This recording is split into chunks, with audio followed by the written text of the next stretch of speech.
Buenas tardes, maestro. Hola, buenas tardes, Patricia. En unos minutos comenzamos.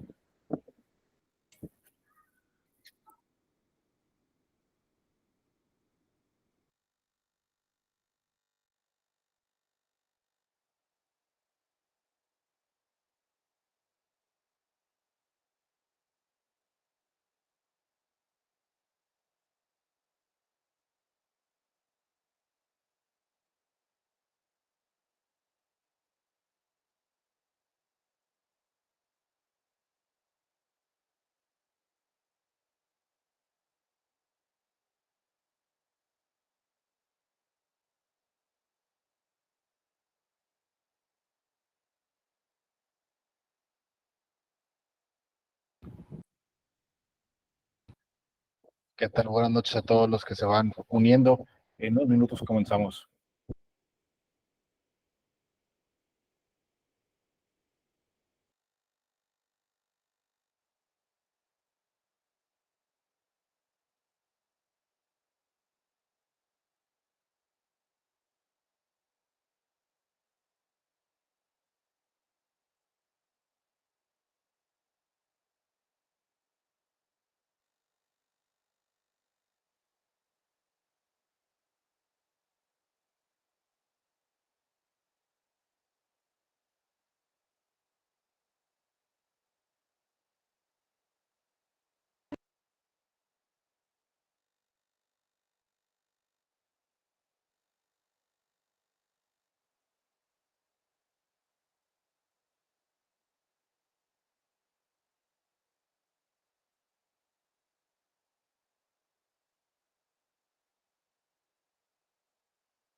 Muy bien, ¿qué tal? Buenas noches. Pues bueno, voy a dar inicio por respeto a sus tiempos. Ya sus demás compañeros ya se irán uniendo a la sesión. Espero que se encuentren muy bien, que estén teniendo un excelente ombligo de semana, ya casi con un pie en el fin de semana. Pues bueno, vamos a continuar con el contenido de la clase, ¿sí? Antes que nada, pues bueno, quiero activar con ustedes, pues bueno, lo que vimos la última sesión. ¿Alguien recuerda sobre qué platicamos? La sesión que nos dimos la primera vez de hace una semana y media. Sin miedo. Sí, Patricia, adelante. De ética, de la moral. Okay. Sobre todo eso, me acordó mucho más que nada la diferencia, ¿no? De lo que es ético, que es moral, ya dependiendo de la persona, dependiendo de la familia, dependiendo también ahora sí, en cuanto a los negocios, pues depende también de lo que el mismo negocio establezca, pero pues también depende mucho de la persona.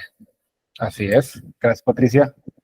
Perfecto. Entonces, creo que estamos en la sintonía de esto, de qué es lo que vimos y qué es lo que trabajamos. Efectivamente, sí platicamos sobre la ética, sobre la moral, cómo es que surge todo esto, de dónde viene toda esta parte.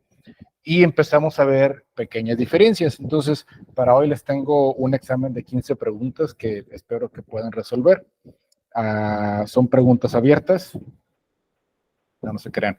Les traigo un pequeño quiz nada más para reactivar lo que vimos la semana pasada. Sí, es meramente para reactivar y para continuar con el capítulo 2. El capítulo 2 ya me voy a meter en tres corrientes teóricas que se dan en la ética y la moral en la toma de las decisiones y en cómo se actúa en la sociedad, pero sí requiero que quede bien exacto la diferencia entre ética y moral. ¿Sí? Entonces, ahí si tienen una hojita, si tienen algo, un lápiz, una pluma ahí a la mano, no hay que apuntar gran cosa, simplemente números. Déjenme nada más, comparto pantalla para que me entiendan de qué estoy hablando. Muy bien. ¿Me confirman si ya pueden ver mi pantalla? Sí, listo. Perfecto. Muy bien. Entonces, no se asusten, no es un examen final, no es un examen, es nada más ir señalando qué corresponde a cada una de las cosas. Es una pequeña comparativa entre las diferencias entre la ética y la moral. Del lado izquierdo, viendo hacia su pantalla, podrán ver que está la ética y de su lado derecho podrán ver que está la moral y abajo una serie de números con ciertos enunciados. Entonces, lo que yo quiero es que en una hojita o en su celular, donde guste rayar, en una servilleta, me pongas ética de un lado y moral de otra, ¿sí? Y vayas colocando los enunciados, el número de enunciado que va en cada uno. Un ejemplo no es correcto, pero lo voy a mencionar para que me entiendan. No sé, en la ética puse el 3, 5, 7 y 6. Y en la moral puse el 1, 2, 3 y el 6. ¿Estamos? Entonces, es nada más para trabajar esa parte. Muy bien. ¿Dudas de lo que van a hacer? Es ahorita en 5 minutitos. No, maestro, está bien. Correcto. Perfecto. Todavía no me saquen las respuestas, téngalas ahí y ahorita vemos a ver si es correcto lo que estás manejando.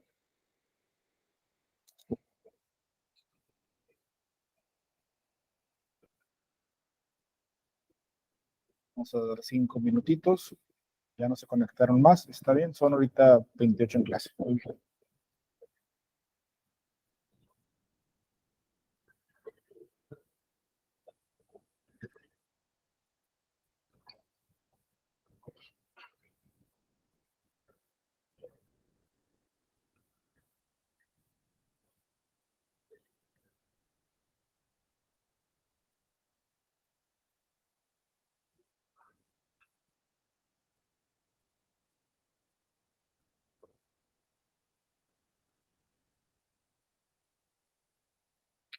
Para los que se van uniendo a la sesión, estamos trabajando en esta pequeña actividad donde estamos sacando las diferencias entre ética y moral. No hay que copiar todo el enunciado, sino nada más los números que corresponden en cada una. ¿Sí? En la ética puede ser el 2, 3, 5 y 8 y en la moral 1, 3, 5, 4. ¿Sí?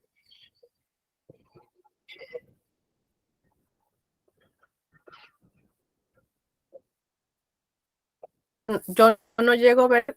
La 5 nomás es cultural ¿Cómo, y 6 perdón? universal. En la 5 nomás Ahí es sí, la pura palabra cultural y la 6 así universal. es, Ok. así es.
Muy bien, listos, o les doy un poquito más de tiempo.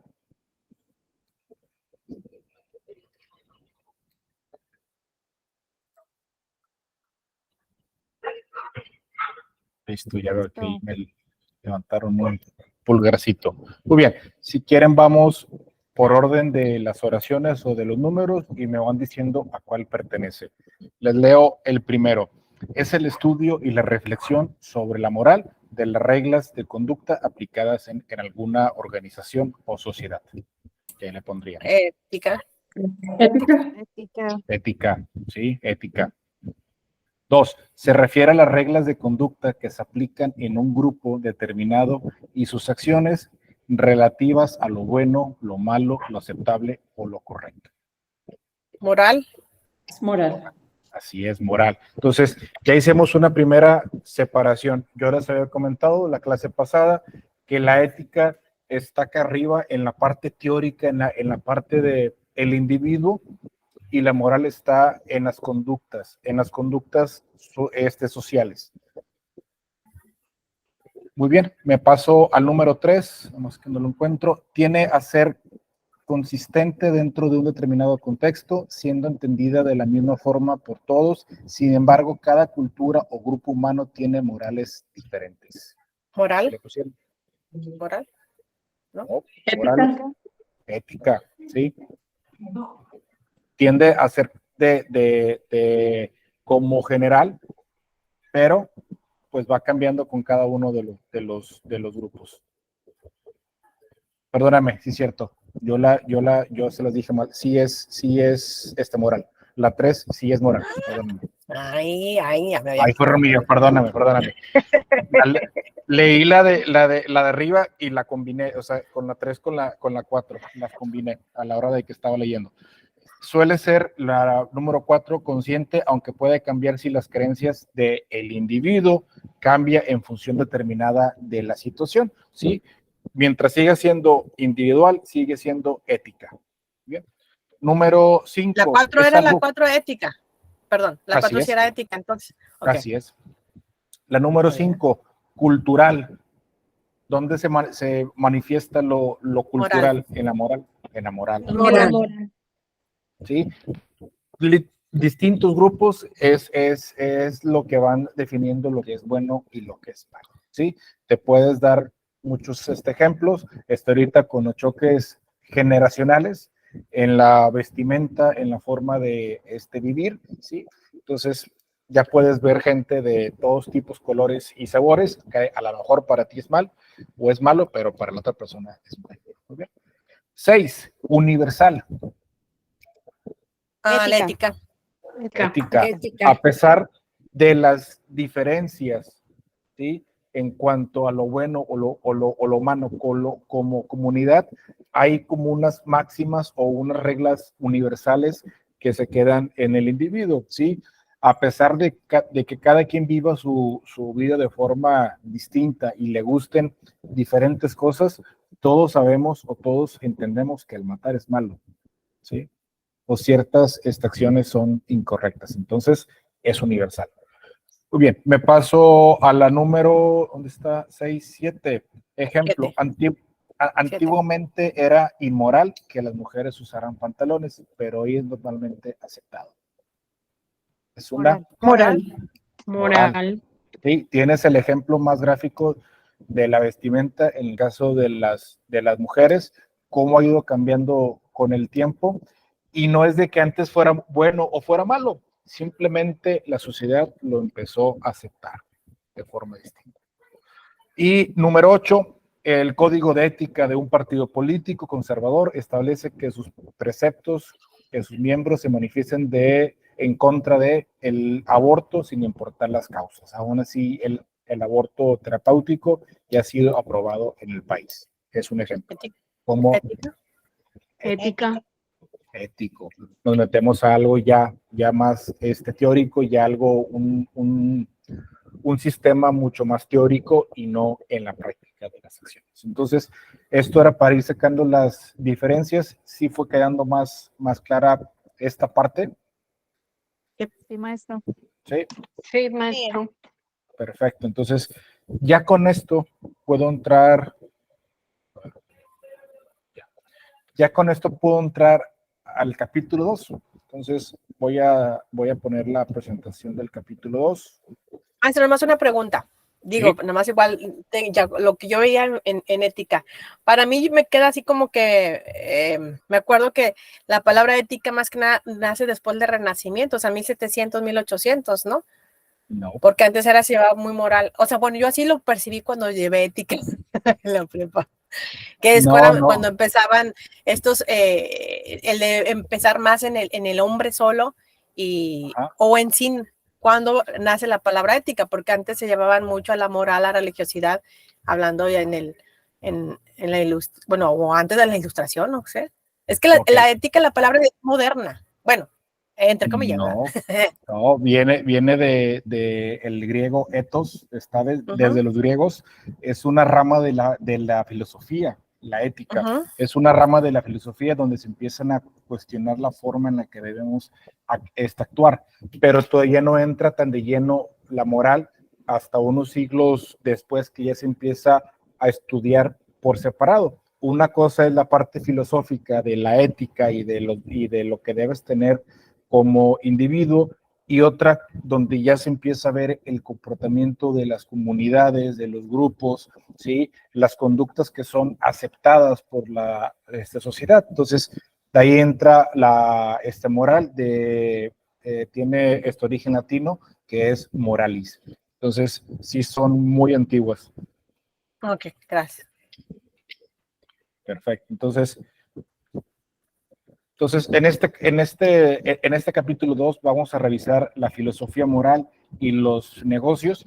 Les pongo aquí una pequeña frase de Kant: siempre debes actuar de una manera mediante la cual tu principio pueda convertirse en una ley segura para el resto del mundo. A lo mejor ahorita no le hayan mucho sentido a lo que dice Kant. Kant es por así decirlo, no lo puedo considerar el papá de todo esto, porque hay otros, está Aristóteles, están otros pensadores, pero este señor en el Renacimiento, si no me equivoco, es cuando hace sus aportaciones.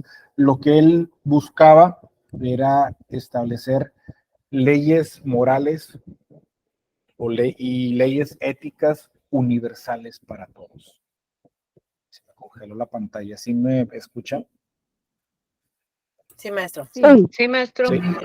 Entonces, eso es lo que propone Kant. Ya después vamos a ver sus aportaciones de una manera más detallada. Entonces, vamos a conocer el pensamiento utilitarista. Vas a ver que para todos se aplica y está más cerquita de lo que tú crees, ¿sí? Que estas partes teóricas las vemos día a día, nada más que no las conocemos. Las teorías éticas, No nos cuestionamos, así es. Entonces, es el pensamiento utilitarista, la teoría ética deontológica. Ojo, hay una entre la E y la N, entonces es deontológica, no deontológica. Y por último, pues bueno, lo que es basado en las virtudes y el carácter ético. Vamos a ver cómo se va manifestando todo esto en la sociedad. ¿Hasta aquí todo bien? Muy bien. Entonces, estas son las tres teorías que vamos a estar revisando. La teoría del utilitarismo, que esta te lo platico de una forma muy, muy breve. Esta buscar el bien general, ¿sí? Buscar el bien para todos. ¿Estamos?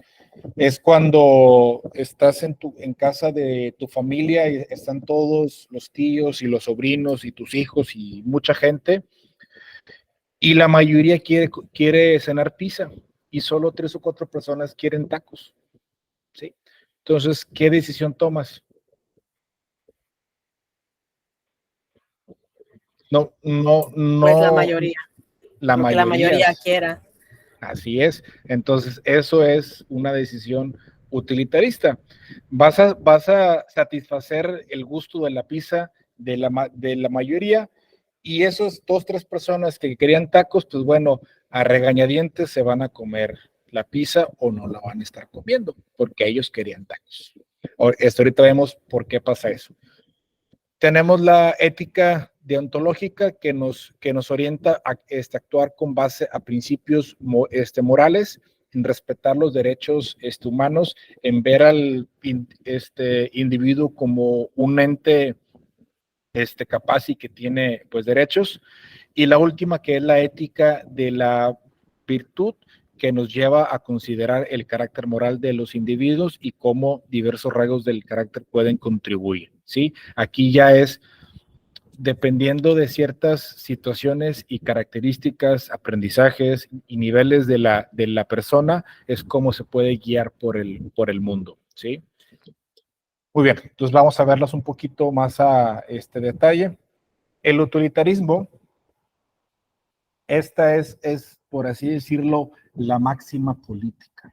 ¿Por qué le llamo la máxima política? Porque todas las decisiones políticas, no voy a entrar a detalles ni posturas políticas, la mayoría de la gente que se dedica a esto, a la política, hace esto, ¿sí? Propuestas públicas para la mayoría, propuestas públicas para los que no tienen, propuestas públicas para esto, para el otro, pero siempre buscando el bien general. Entonces, esto tiene raíces en la filosofía social y política del siglo XVIII y XIX. Pues bueno, la idea fundamental es considerar la consecuencia de nuestros actos, un abordaje consecuencialista de la ética y la política social, ¿sí? Debemos buscar las mejores consecuencias para todos, pero es muy engañosa, ¿sí? Porque también tiene una parte negativa y una parte donde, pues bueno, no se cumplen con todas las expectativas. Sonaría como algo de que es la regla para salvar el mundo, pues no es así. Simplemente es una forma de tomar decisiones buscando el bien general. Entonces, pues se define comúnmente el utilitarismo como el principio de maximizar el bien general, como el ejemplo que le daba de las pizzas, o una versión ligeramente distinta, producir el mayor bien para el mayor número de personas. Igual, vuelvo a repetir porque no quiero que se arme aquí cuestiones políticas. ¿Por qué creen que la mayoría de las propuestas públicas salen hacia cierto nivel económico de las personas o hacia cierto grupo? Porque son A ver, mayoría, por ejemplo, los que son de bajos recursos, Así es. pues por eso se enfocan en ellos. Así es. ¿Vas a comentar algo, Patricia? No, es que también no es cuestión también de políticos, ¿no? Yo más que nada también cuando lo estaba leyendo, es que a veces también es cuestión de el que es como líder, porque pues el que uno ve como líder, bueno, va a procurar decidir lo mejor para todos, pero nunca va a llegar a esta, ¿cómo decirle? De que pues cualquier decisión nunca va a ser la mejor para todos. Es como el ejemplo que de ahorita en la familia. Tiene 5 hijos, 3 quieren pizza y 2 quieren hamburguesa, pues te vas a la mayoría, pero no les diste gustos a todos. Así es. Entonces, más que nada, utilitarismo no es, bueno, sí, obvio, los políticos son, bueno, hasta cierto punto líderes, porque muchos no los ponen, se ponen, ¿verdad? Okay. Pero más que nada lo veo más que nada como el problema de liderazgo, o el problema que tiene el líder, ¿no? De tomar unas decisiones. Sí. Tienes toda la razón y qué bueno que haces esta aclaración. Les hago el comentario que yo considero a todos políticos, a ustedes que están aquí, a mí que estoy aquí hablando, porque la política viene de la interacción entre las personas y las decisiones que dan. Si tú eres maestro, eres político porque estás en un salón. Si eres papá o mamá, eres político porque tienes hijos y manejas personas, ¿sí? Y las decisiones de las personas. Entonces, la política está en todos, aunque digas que no, o que digamos que no nos interesa, está en el día a día. Entonces, sí, tienes toda la razón, están todos los actos, ¿sí? A mí me pasó hace 3 años que estaba como coordinador académico, ahí te va, último día de clases, un viernes a la 1:50 de la tarde, último día de clases, último examen final, y me llega la información de que un grupo se copió o que varias personas se copiaron de ese grupo. ¿Qué creen que hice a la 1:50 para salir a las 2 de la tarde y que se acabaran las clases? ¿Cuál creen que fue mi decisión para resolver esa situación con el grupo? Por el tiempo y por la cantidad, porque solo era un pequeño grupo, me imagino que no hizo nada. Pues no, hice Otra mucho. cosa se enojó. Maestro, Aparte, eso sí. Porque era una minoría, ¿no? Fue un grupo de 20 estudiantes. En esa escuela que eran grupos pequeños, pero lo que hice fue repetir el examen. Le dije a la maestra, haga otro examen, ¿sí? Cambie ciertas preguntas y yo se los pongo. Y se los puse otra vez, ¿sí? Buscando que la mayoría repitieran el examen. Ya no me daba el tiempo para indagar quién sí y quién no, por los tiempos, ¿sí? Entonces, me metí en muchos problemas con los papás. Exacto. Oye, con los alumnos, maestro. Con los alumnos, hubo muchos Porque qué temas. injusto, ¿no? Injusto, si yo presenté y yo no fui, ¿por qué lo voy a volver a presentar? Así es, pero no tengo el tiempo para emitir un ¿cómo se llama? Un rastreo de quién sí y quién no. Entonces, ahí para resolver la situación o darles esa tranquilidad a las familias, lo que hice fue, pues bueno, de tu primer examen que tienes sospecha de que te copiaste, con el segundo que presentaste, te voy a hacer un promedio, ¿sí? Si sacaste 90 y sacaste 80, te hago un promedio y es tu calificación, pero fue más o menos cómo se apaciguaron. Pero pues bueno, esa decisión utilitaria de tomar una decisión general para todos, bueno, me trajo muchas consecuencias, ¿sí? Según yo hice lo correcto, otros no, ¿sí? Otros estaban en desacuerdo. Entonces, pues bueno, ya si me vuelve a tocar una situación particular de esas, ya veré qué es lo que hago. Entonces, el objetivo ético último, según los utilitaristas, es producir las mejores consecuencias para todas, el acento en el bien general y en producir el mayor bien para el mayor número, que hace del utilitarismo una filosofía social que se opone a la política, la cual busca beneficiar solo a una pequeña minoría social. Pues bueno, ya es una parte teórica. Entonces, el utilitarismo, esto es lo que hace. El imperativo de maximizar el placer de la felicidad suena egoísta, pero pues bueno, el utilitarismo sí lo acepta, ¿sí? Es una teoría que tiene que ver con las consecuencias. Aquí te pongo dos ejemplos para que veas que el utilitarismo es bien engañoso. ¿Quién me puede, por favor, ayudar a leer el primero? Sí, Patricia, adelante. Ok. La reproducción en un país pobre. Por norma general, el nacimiento de un niño provee de felicidad, pero también puede conllevar dolor y problemas cuando no se puede mantener a una gran cantidad de niños en un país que económicamente no puede darles una asistencia completa. En este caso, desde el utilitarismo, lo mejor para la sociedad sería controlar la natalidad con métodos anticonceptivos y permitiendo el aborto. Muy bien. Fuerte. Gracias. Gracias. Sí, Patricia, ¿tienes un comentario? Se te quedó la mano levantada. No, Okay. no, perdón, pero se me quedó pegado. Ok, súper. Entonces, aquí tenemos un ejemplo muy claro, ¿sí? Un país, una comunidad, un lugar donde nacen muchos niños y no se tienen los recursos necesarios para darles una vida buena o que se la puedan pues sobrellevar. Entonces, entra esta parte del utilitarismo, ¿sí? Donde se piensa en métodos anticonceptivos y permitiendo el aborto, ¿sí? Y aquí ya comienza esta discusión. No, es que es un derecho natural, es que es esto. Entonces, por eso les digo que es muy engañoso, ¿sí? La mayoría de las políticas públicas están enfocadas a esto, a buscar el bien general, ¿sí? Pero pues bueno, muchas veces se lleva entre las patas a la minoría y hasta ahorita les digo cuál es la otra debilidad. Muy bien. El segundo ejemplo, ¿quién apoya a leerlo, por favor?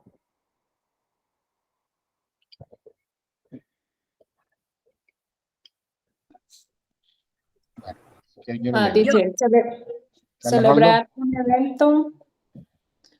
Una empresa propone a sus trabajadores hacer un evento festivo y en este caso los trabajadores decidirán,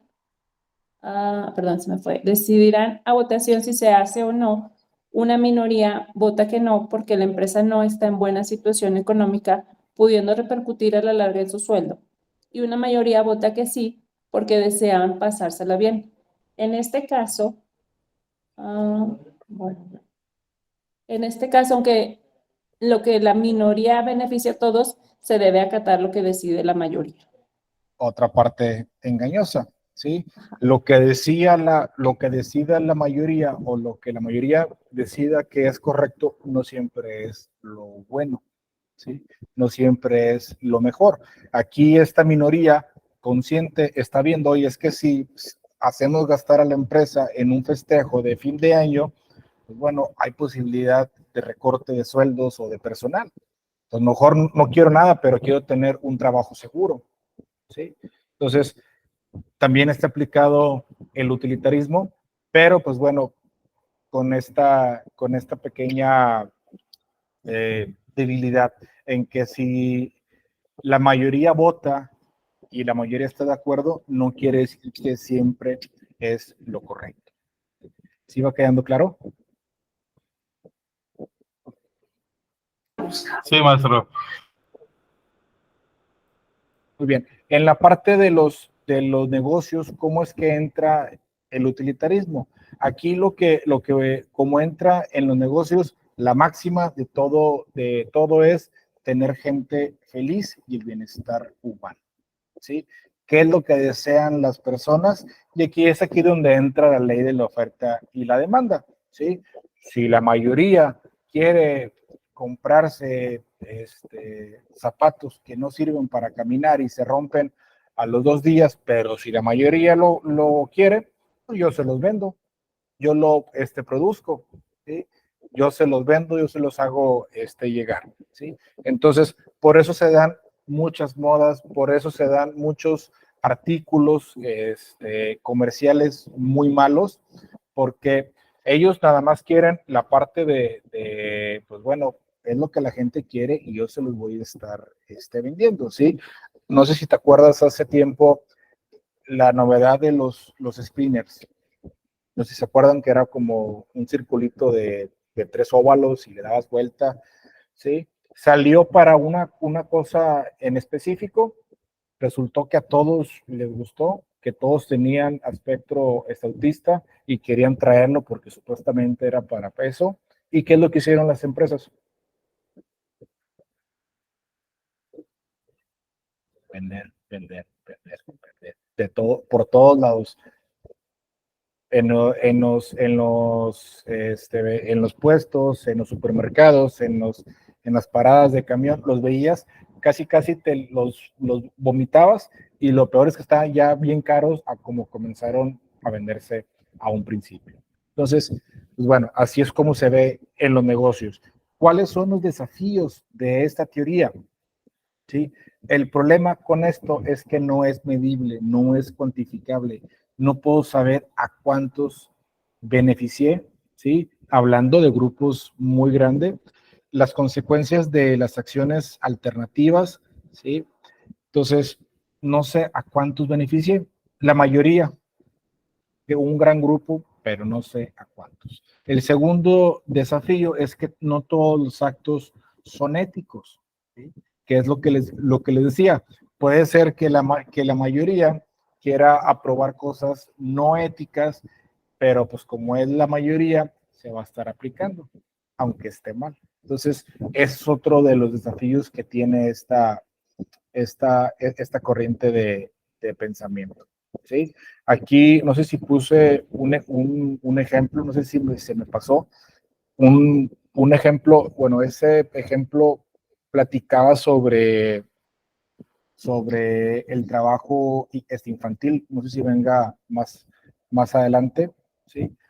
Ahí va. Supongamos que el país necesita crecer en su Producto Interno Bruto, necesita manos para trabajar, para que el país crezca, necesita gente trabajando.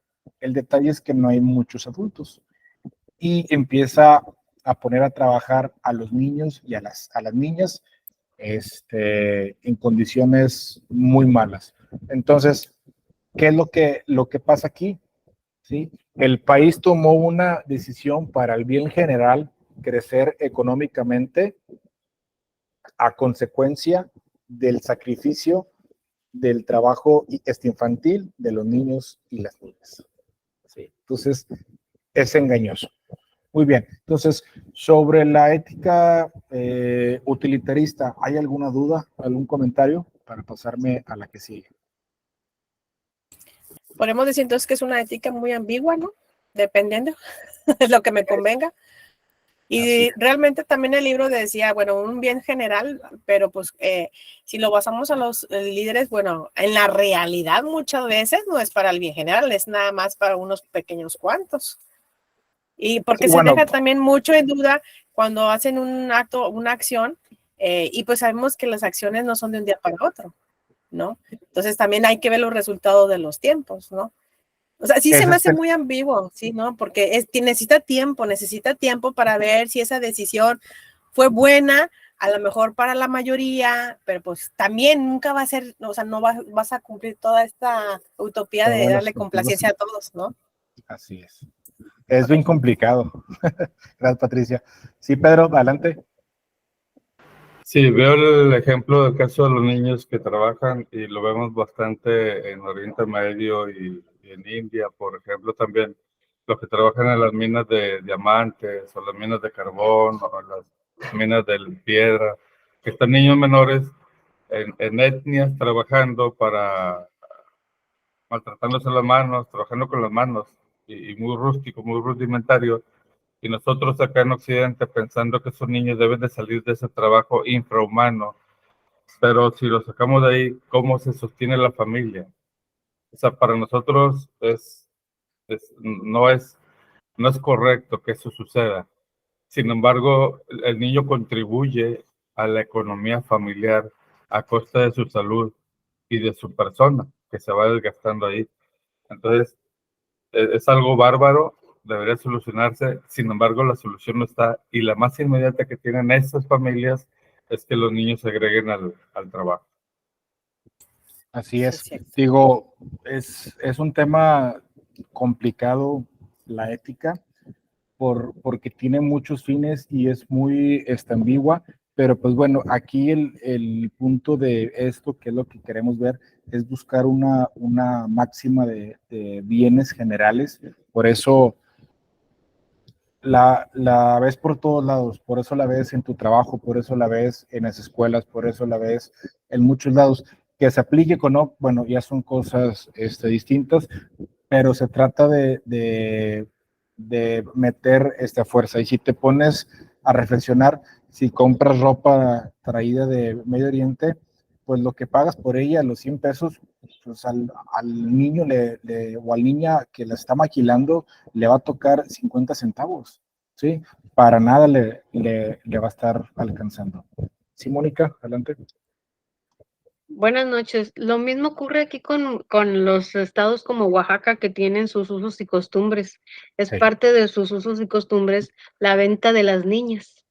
Como manera de obtener recursos, la familia que la vende, y aparte para el que la compra, pues la tiene como si fuera su esposa, o la tienen como una productora de dinero, porque la tienen haciendo labores domésticas y labores agrícolas. O sea, y pues en un país que dices, bueno, ya casi todo eso está eliminado, y aquí es increíble que todavía siga existiendo. Y para ellos es totalmente normal y frecuente porque es parte de su cultura, pero complicado, ¿verdad? Entramos al tema de que es una costumbre moral, ¿sí? Que la mayoría aplica, pero no que la mayoría lo aplique quiere decir que es correcto, ¿sí? Entonces, es como que los gobiernos se ponen, es que la mayoría quiere, entonces debo permitir algo o no debo permitir o me hago como que no veo. Entonces, sí son temas bien complicados. Aquí son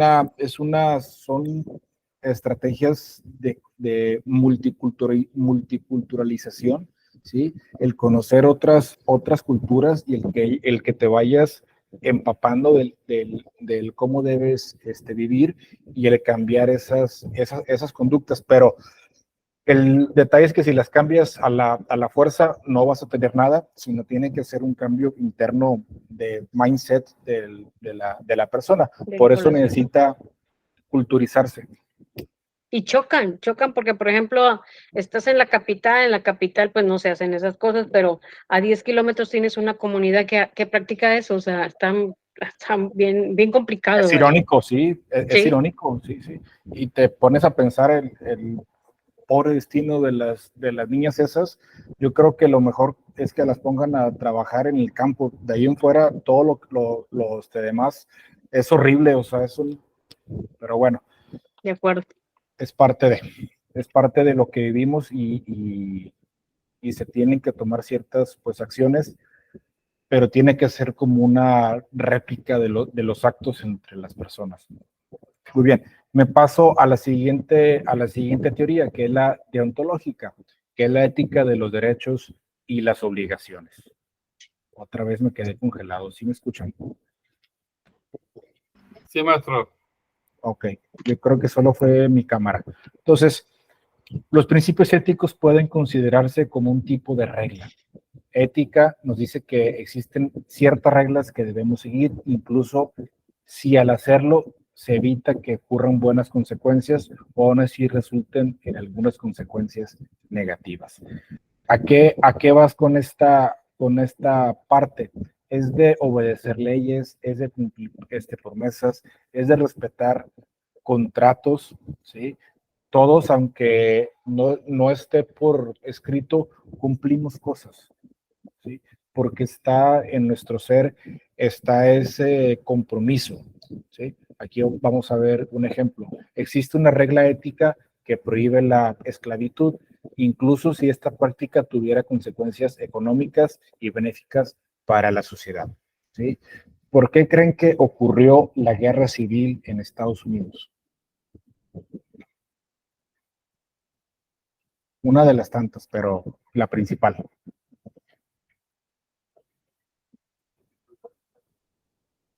Por la esclavitud. Así es, Y por la esclavitud, ¿sí? ¿Sí? pero ahora, por ejemplo, en Florida están queriendo, el gobierno estatal quiere enseñar las virtudes de la esclavitud para que los descendientes de los explotadores de los esclavos no se sientan tan mal, ¿verdad? Ok, sí, sí, sí. Entonces, uno bueno, la guerra civil de Estados Unidos se dio por el tema de la esclavitud. Los estados de la costa, Filadelfia, Nueva York, todos los que están en la costa este, se empezaron a culturizar y ya no vieron a las personas de color como un objeto, los empezaron a ver como humanos, empezaron a crecer éticamente y moralmente en sus costumbres como sociedad. El detalle es que eso no pasó en el sur. En el sur bueno, en el sur de Estados Unidos, Texas, Luisiana, la mayoría de la frontera, bueno, su motor económico era pues esclavitud, porque tenías personas que te cosechaban campos de algodón y no tenías que pagarles. Simplemente con darles un cuarto y un pedazo de pan era más que suficiente. Entonces, ahí empezó esa lucha, por ejemplo, en el tema de la esclavitud.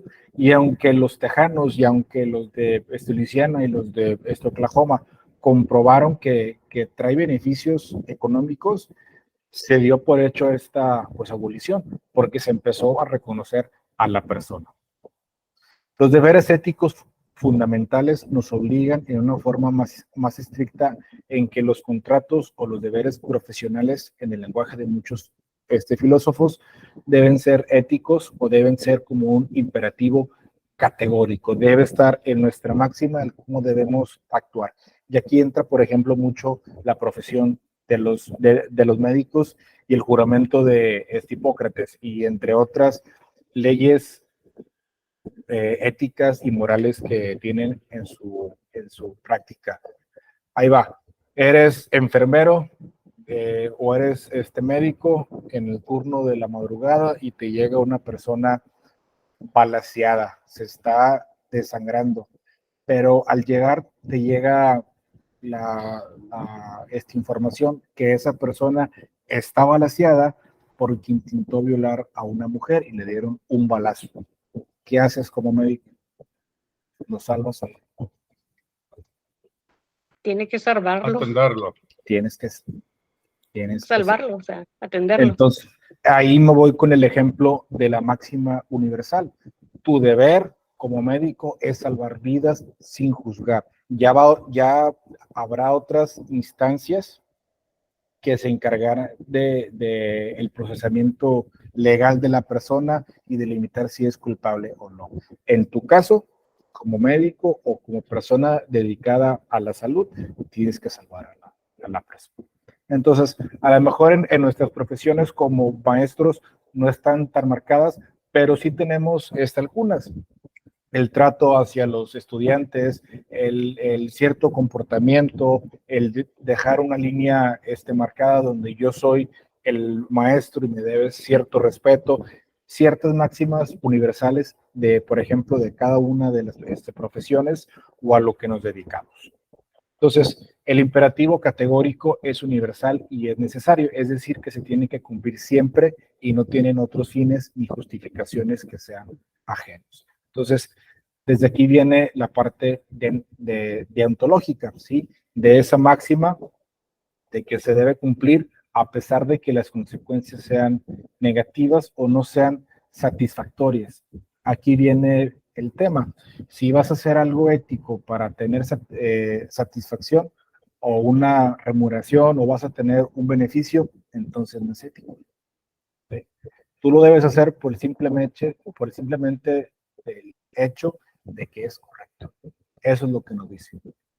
Entonces, yo creo que esto a lo mejor no lo han inculcado a nuestra generación, nuestros abuelos y nuestros parientes más viejos, que si te encuentras una cartera, que si te encuentras algo en la calle que no te pertenece, ¿sí? Tienes que buscar la persona para dárselo. Aunque no tenga dueño, aunque X o Y, si está en el piso y no es tuyo, el deber ser es que se entregue. Y no se va a entregar para buscar un beneficio o una recompensa, sino porque simplemente es lo correcto. ¿Sí? Muy bien, aquí tenemos un ejemplo que me ayuda a leerlo, por favor, para entrar más a detalle. Sí, Gloria, adelante. Dice, los científicos nazis utilizaron un argumento utilitario para defender la experimentación con las víctimas del Holocausto, como un medio para lograr un fin y lograr un bien mayor, es decir, perseguir el conocimiento en las ciencias médicas para salvar vidas futuras. Sin embargo, un argumento teológico diría que a los seres humanos con los que se experimentó no se les preguntó y por lo tanto no se los consideró fines en sí mismos. Ergo, los experimentos fueron inmorales.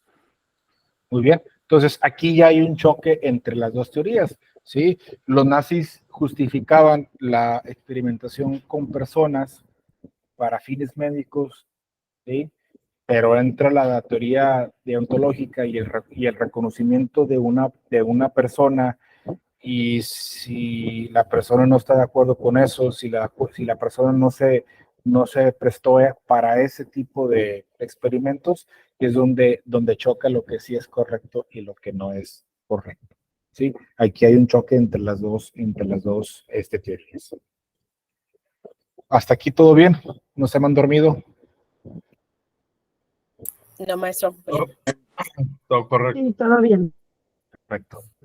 Entonces, entramos ya a la parte de los deberes y los derechos. Entonces, ¿existen deberes fundamentales absolutos? Esa es la pregunta. Y eso es en lo que trabajó el señor Kant en su crítica de la razón pura, donde pues bueno, empezaba a buscar esta parte de como derechos universales o la forma en la que se deben llevar. Entonces, este imperativo categórico, para ponerlo más sencillo y no entrar tanto en filosofía y con términos más abstractos, es respetar la dignidad de cada ser humano individual. Una forma simple de decirlo es asentar que cada individuo tiene derecho humano de ser tratado con respeto. Kant sostenía que ese deber debe ser respetar la dignidad humana, ¿sí? ¿Por qué creen que la pena de muerte no es legal en México?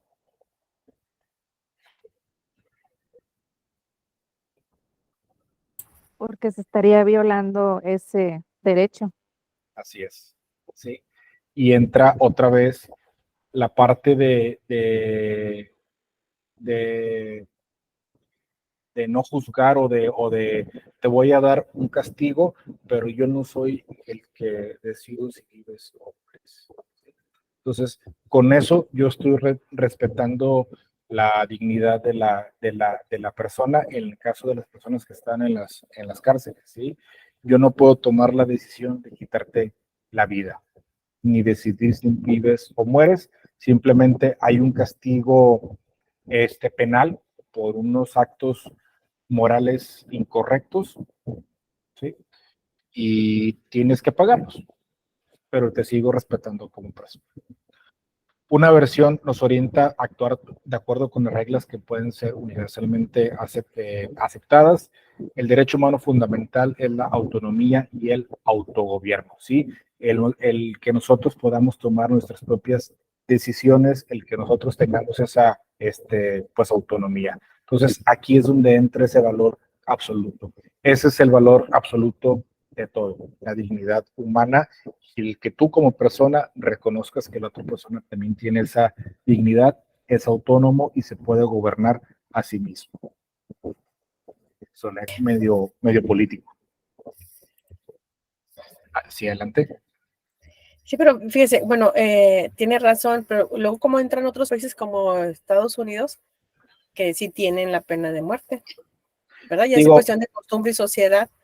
Y que relativamente a veces que vemos, bueno, vemos al vecino, porque pues bueno, ha sido un ejemplo, mal ejemplo, no sé, pero ha sido un ejemplo, que mucha gente, por decir ahorita el caso que usted comentó, ¿cuántas veces a veces no nos enteramos de que, ay, se metió un chavo y violó a una niña, incluso espontáneamente uno dice, ay, pues yo le daría hasta donde no y hasta lo mataría, o sea, ¿por qué hace eso? Y sobre todo cuando vemos que es una violación con infantes, ¿no? O sea, y a veces sí me ha tocado que dicen, es que ¿por qué no ponen la pena de muerte? O sea, él necesita, ¿no? Y se ha cuestionado eso de que por qué en Estados Unidos sí lo hacen y si sería bien o mal, pues para que la gente mínimo temiera y no hiciera las cosas, ¿no?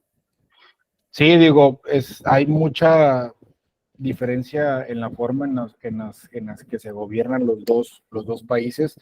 Aquí en México, pues bueno, tenemos esta parte y sí la veo complicado que se pueda aprobar a lo mejor una pena de muerte. Los Estados Unidos son un poquito más juzgones y más entre su libertad no son tan pues, libres. Son libres para unas cosas y para otras son dictadores y lo que se dice aquí es lo que se va a hacer. Digo, a mi punto de vista, si yo fuera una persona que fueran a condenar 200 años por un crimen, pues mejor dame la opción a morir, ¿sí? No quiero estar ahí el resto de mi vida en una celda. Creo que sería más por decisión y no por autorización del gobierno o de un juicio penal. ¿Sí, Pedro? El país de México está obligado a respetar los derechos humanos tratados en las comisiones internacionales y todos los convenios tratados que ha firmado México, tanto que se obligó y lo agregó al artículo 1 de la Constitución.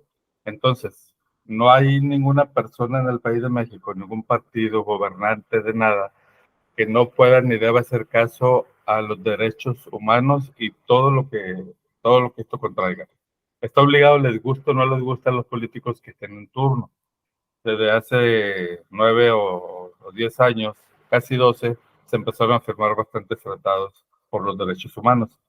Y estamos obligados, y tanto que Estados Unidos vigila que los países firmantes cumplamos con todo eso. Pero Estados Unidos no firma esos tratados. Estados Unidos no está obligado.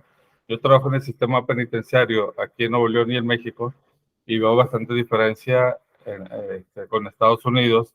Allá pueden hacer y deshacer con las personas que están privadas de la libertad y aquí en México estamos obligados a respetar a la persona, independientemente del delito que haya cometido.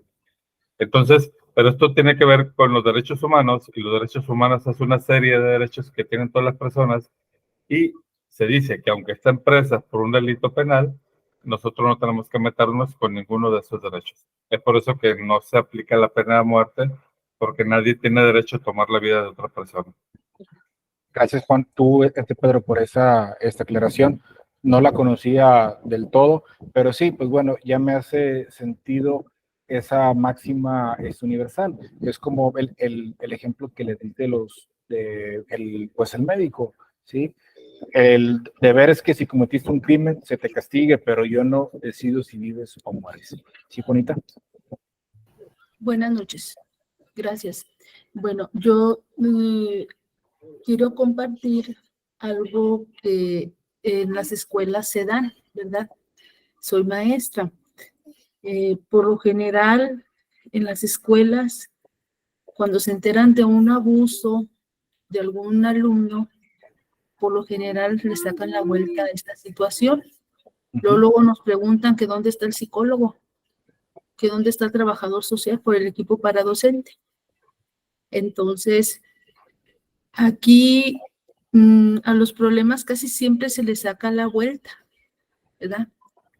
Entonces, como que se nos olvida de repente los protocolos de actuación para esos casos.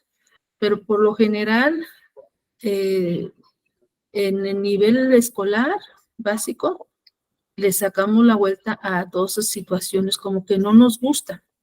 En una ocasión estuvimos en una capacitación donde nos dijeron la Secretaría de Educación Pública años atrás que cuando te enteras de una situación como esas, con los alumnos, que fue en casa, que fue en la escuela, que si nosotros no denunciábamos, si no hacíamos algo, también éramos cómplices por omitir las...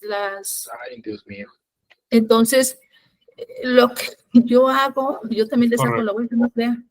Lo que yo hago en estos casos, cuando visito algún centro educativo y me entero de ese tipo de situación, es imprimo los protocolos y se los entrego al director de la escuela o la directora y le comento. Esto aquí viene claramente qué se debe hacer cuando se dan ese tipo de situaciones con algún alumno. Muchas gracias. Muy bien, gracias. No conocía ese protocolo, pero pues bueno, es notificar y es darle un seguimiento en esa parte. Muy bien. Continuando con el tema y con sus aportaciones, aquí, por ejemplo, hay un caso sobre qué es. Si una persona que saca 100 euros de un cajero le entregan por error 200 euros, o sea, 10 billetes de 20 en lugar de 10 billetes de 10 euros, ahí va, entra la parte del motivador o el motivante, ¿sí? ¿Qué le motivaría a devolver el dinero que no le pertenece? Y hay tres cosas o tres motivantes principales. El primero es la ética de la obediencia. Simplemente porque no es mío, lo voy a regresar. No voy a decir si está bien o si está mal. Si me llegó algo de más, lo regreso. El segundo motivante es la empatía, ¿sí? Te pones a pensar, es que si me lo quedo, se lo van a rebajar a lo mejor a la persona que le puso los billetes o que la programó o yo qué sé. Entonces entra la parte de la ética de la empatía y finalmente si decides devolver el dinero simplemente porque piensas que lo correcto sería la ética de la virtud, ¿sí? Entonces, hay en cada una de las acciones y los juicios éticos que tenemos hay motivantes, ¿sí? Y los motivantes tienen ciertas clasificaciones y hay que repensarlos cuáles estamos usando, ¿sí? Si es por miedo, si es por empatía, yo creo que lo mejor es simplemente por la ética de la virtud, simplemente porque es lo correcto y mi máxima o una de mis máximas es que si algo no es mío, lo voy a estar regresando. Muy bien, pues bueno, la ética de la virtud toma decisión basadas en la integridad y el carácter, ¿sí? Es una descripción completa y detallada de los rasgos del carácter y las virtudes construidas en la vida humana. Ser amigable y alegre, tener integridad, ser honesto, sincero y verdadero, tener deseos modestos. El carácter de una persona son aquellas disposiciones, actitudes, valores, creencias, ¿sí? La ética de la virtud hace hincapié en la parte más afectiva de nuestro carácter. Entonces, reconoce nuestras motivaciones, nuestros intereses, anhelos y deseos basados en las características y en la integridad de cada una de las personas. Aquí es donde empieza a variar los principios de las personas y las cualidades que tenemos como personas. No hay una persona perfecta, todos han sido tentados, todos hemos sido tentados con ciertas situaciones, ¿sí? Pero aquí, pues bueno, lo importante es la parte de la reflexión, que conozcas qué es lo que está pasando con esta decisión, qué es lo que te estoy enseñando y que reflexiones qué es lo más prudente en cada uno de los actos o de las situaciones que tienes. ¿Bien? Entonces, estas son las tres teorías éticas: utilitarismo, deontológica y la ética de la virtud. En clase ya les programé la tarea número 1. La tarea número 1 es hacer un cuadro comparativo de esas tres éticas. Tiene ahí también, pues bueno, otras apartados que les voy a estar pidiendo. Creo que vienen ejemplos y cómo lo estarías viendo. La idea es aterrizar todo esto, porque esto lo vemos día a día. Esto no es una parte teórica que se queda en los libros. Somos seres políticos que convivimos con todas las personas todos los días. Somos seres sociales, comunicativos. El que estemos ahorita como especie en la cima de todo tiene que ver con la comunicación. Entonces, hay que repensar todo esto, hay que buscar nuevas alternativas y buscar cómo actuar. Muy bien, hasta aquí. ¿Hay algún comentario antes de cerrar la clase? No, maestro, todo muy bien. Perfecto. Entonces, pues bueno, los dejo descansar. Espero que no se hayan aburrido. Aquí la idea es conversar, que traigan sus ejemplos. Es una materia teórica, pero yo la quiero pasar a la parte práctica, que me cuenten sus experiencias y entre aquí las vamos analizando. Entonces, pues de mi parte sería todo. Que tengan una excelente noche y seguimos comunicados. Gracias, maestro. Nos vemos. Bye. Gracias, maestro. Gracias. Gracias, maestro. Gracias, hasta luego.